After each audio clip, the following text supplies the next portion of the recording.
Do you know the Oxford English Dictionary? In 2002, a certain ominous Japanese word was added to this most authoritative dictionary in the world, Karoshi. Death by overwork, literally, working yourself to death. Samurai, geisha, ninja. In the past, Japanese words known to the world were cool. But now, the eyes the world turns toward Japan have changed to fear. Why in Japan, a developed nation, do people choose to work until they die? Why do they not escape from the cage known as the company? Today, we will thoroughly dissect the deepest darkness of Japanese corporate society, the corporate livestock breeding system. This is different from the diligence you know. This is a system of brainwashing and exploitation conducted on a national scale. The night view of Tokyo is beautiful. The lights of office buildings shine like jewels. However, tourists do not know that every single one of those lights represents someone's unpaid overtime. 2 a.m. A line of salarymen waiting for taxis. Their eyes are dead. Yet the next morning, at 9 a.m., they shave perfectly and board a packed train to go to work. What on earth drives them this far? First, we must talk about a fatal bug that exists in Japanese labor law. Its name is the 36 Agreement, or Suburoku Agreement, Labor Standards Act. Article 36. Originally, the law states that working hours are 8 hours a day, 40 hours a week. If a manager breaks this, they are arrested. However, if a representative of the employees signs this devil's document called the 36 Agreement, that limiter is released. The law gives permission, saying, go ahead, you may work them until they die. Factually, unlimited overtime becomes possible. This is the true nature of Japanese law. Furthermore, there is a powerful magic used by malicious companies, known as black company, fixed overtime pay system. In Japanese, Minashi Zangyo. Originally, the more you work overtime, the more your salary should increase. However, when this magic is used, the salary becomes fixed. The company says that we will include 60 hours of overtime pay in your salary in advance. So even if you don't do overtime, you get the full amount. It's a great deal for you. At first glance, it looks like a good condition. However, this is a contract with the devil. Once you sign, you are no longer allowed to go home on time. Silent pressure is applied. You haven't worked your prepaid overtime hours yet, have you? And even if your overtime exceeds 60 hours, there is no additional payment. The time card is cut at the scheduled time, and from there, service overtime, or free labor, begin. Even if you work 100 hours of overtime a month, your salary does not change. If converted to an hourly wage, it falls below the minimum wage, reaching a level where a part-time job at a convenience store would earn you more. Still, they wear suits and go to work with pride, because they are being bred as Shachiku, a coined word combining company and livestock, corporate livestock, workers who have no will of their own and work for their owner, the company, until they die. The process of turning humans into livestock begins before they even enter society. In a ritual called job hunting, Japanese university juniors all buy black uniforms, called recruit suits, at once. They dye their hair black, erase their individuality, and head to interview venues looking like clones. What is required there is not creativity. It is cooperation and endurance. In other words, they are being tested on their talent for obeying orders without complaint. After safely joining the company, what awaits next is a brainwashing program called New Employee Training.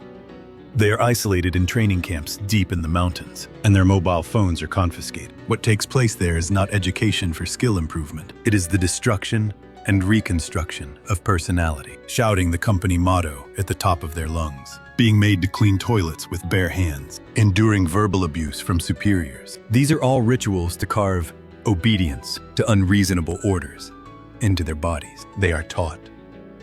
Quitting the company is a betrayal. There is no place where you can survive other than here. Sit on a stone for 3 years, meaning endurance is a virtue. Thus, the new employees, deprived of their ability to think, are reborn as perfect corporate livestock. For them, the option of quit. The company becomes more terrifying than death itself. But why don't they run away? There are no physical chains. What binds them are the invisible chains of debt and sekente, or public appearance. The goal of a Japanese salaryman is to own my home.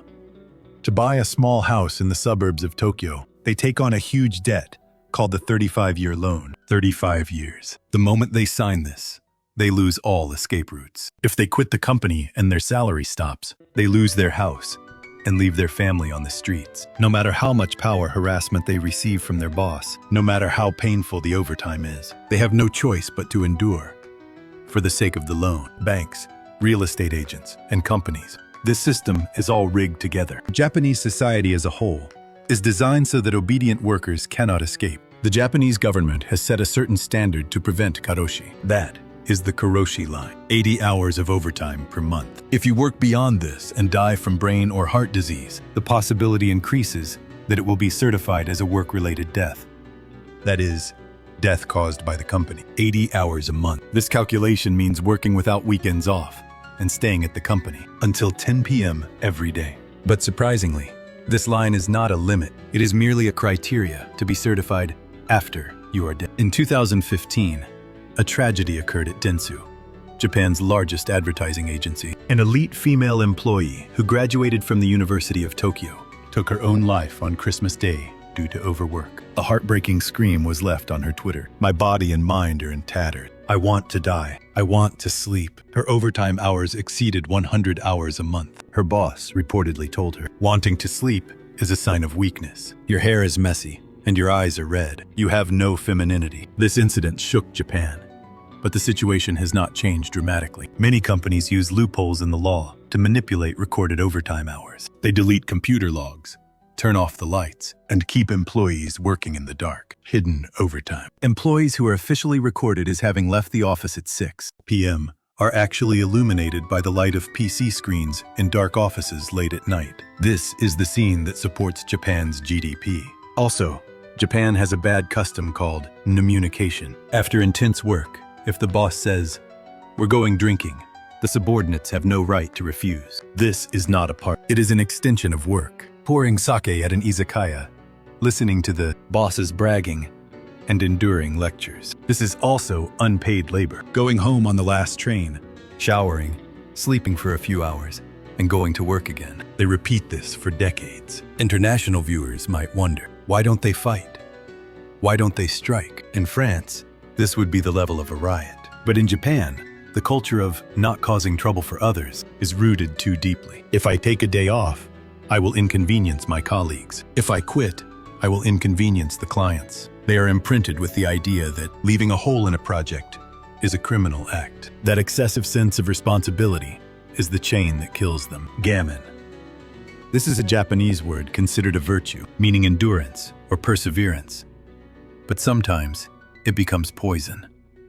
Enduring painful things is beautiful. Complaining is shameful. This mentality makes people hesitate to go to a psychiatrist and increases the suicide rate. In Japan, more than 20,000 people take their own lives annually, and many of them suffer from health and economic problems. If you ride the Tokyo subway, you will see a strange sight. Adults in suits sleeping as if they have fainted, mouths open, heads hanging loosely, fast asleep. They are not being lazy. Like robots on the verge of running out of battery, they are doing a tiny amount of charging. That figure is comical, and yet sad enough to bring tears to your eyes. If you dream of working in Japan, please remember, this country is clean, safe, the food is delicious, and the anime culture is wonderful. However, the comfortable and precise social infrastructure is supported by the sacrifice of corporate livestock, working beyond their limits. You will be enjoying the omotenashi, or hospitality, that they provide by whittling away their lives. Karoshi.